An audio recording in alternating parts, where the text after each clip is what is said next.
jika orang Inggris mengucapkan good morning, jika orang Jepang mengucapkan konnichiwa, jika orang Korea mengucapkan annyeonghaseyo, sudah sepatutnya kita sebagai umat Islam mengucapkan Assalamualaikum warahmatullahi wabarakatuh.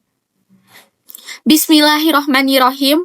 Saudaraku, marilah kita senantiasa mengawali setiap aktivitas kita dengan menyebut nama Allah Subhanahu wa Ta'ala, agar setiap langkah kita selalu dalam lindungannya. Sebelumnya, ada pepatah yang mengatakan, tak kenal maka tak sayang. Maka dari itu, izinkan saya memperkenalkan diri agar saya selalu disayang. Perkenalkan, nama saya Risma Nur Aini dengan NIM 208250158, Program Studi Ilmu Komunikasi 5, International Women University. Pada kesempatan ini, saya ingin berbagi tema tentang penting yang relevan bagi kita semua, yaitu urgensi akhlak dalam komunikasi, meneladani Rasulullah dalam etika berbicara. Hadirin yang dirahmati Allah, segala puji bagi Allah Subhanahu wa Ta'ala, Tuhan semesta alam. Shalawat dan salam semoga selalu tercurah kepada Nabi Bana wa Nabi Muhammad Sallallahu Alaihi Wasallam, suri teladan yang agung dalam setiap aspek kehidupan, termasuk dalam berbicara dan berkomunikasi. Saudaraku yang dirahmati Allah, di zaman sekarang ini komunikasi menjadi bagian yang tak terpisahkan dari kehidupan kita. Kita berbicara, menulis, berdebat, menyampaikan pendapat, bahkan berdakwah, semua itu adalah bentuk komunikasi. Namun yang menjadi pertanyaan penting, apakah komunikasi kita sudah beretika? Apakah komunikasi kita membawa manfaat atau justru memecah belah? Disinilah pentingnya kita belajar dari Rasulullah Shallallahu Alaihi Wasallam, seorang komunikator ulung yang tidak hanya fasih, tetapi juga berakhlak mulia, seperti dalam Quran surat Al-Ahzab ayat 21.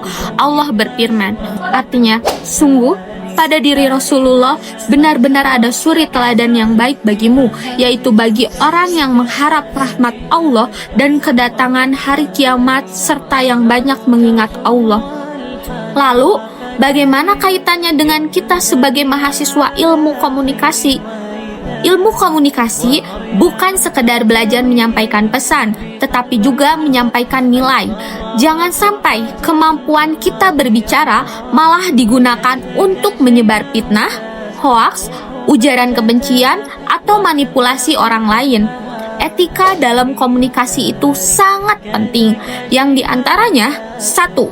Jujur dalam menyampaikan pesan, karena kebohongan bisa merusak kredibilitas. Yang kedua, tidak menyakiti hati orang lain.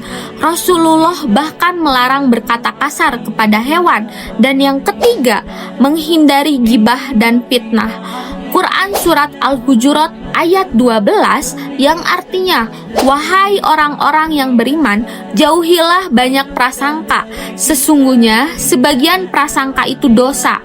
Janganlah mencari-cari kesalahan orang lain, dan janganlah ada di antara kamu yang menggunjing sebagian yang lain. Apakah ada di antara kamu yang suka memakan daging saudaranya yang sudah mati? Tentu kamu merasa jijik, bertakwalah kepada Allah. Sesungguhnya Allah Maha Penerima Tobat, lagi Maha Penyayang. Surat ini dengan tegas melarang hal ini. Yang keempat, menghargai lawan bicara meskipun berbeda pendapat. Saudaraku, coba kita lihat realitas sekarang. Banyak konten di media sosial yang isinya mencaci maki, menghina, bahkan menjatuhkan martabat seseorang.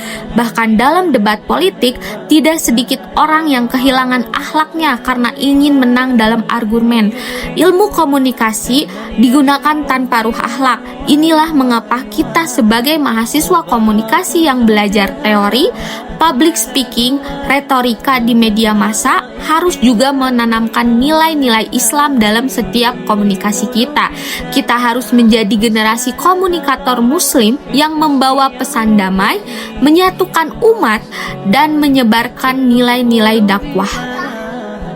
Solusi yang bisa kita lakukan. Yang pertama, mulai dari diri sendiri, jaga lisan dan tulisan kita. Yang kedua, bangun kesadaran etika komunikasi di media sosial. Yang ketiga, gunakan ilmu komunikasi kita untuk berdakwah dengan hikmah. Yang keempat, jangan hanya pandai berbicara, tapi juga pandai menjaga hati. Saudaraku, mari kita jadikan Rasulullah sebagai role model dalam berbicara.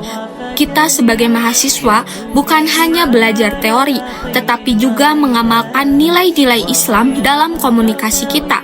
Semoga ilmu yang kita pelajari menjadi amal jariah dan membawa manfaat bagi masyarakat. Kacang panjang dicuci bersih. Cukup sekian dan terima kasih. Ikan teri di dalam kolam. Saya akhiri dengan wassalam. Anak itik mandi di sawah. Letakkan baju di atas batu. Wabillahi taufik wal hidayah. Wassalamualaikum warahmatullahi wabarakatuh.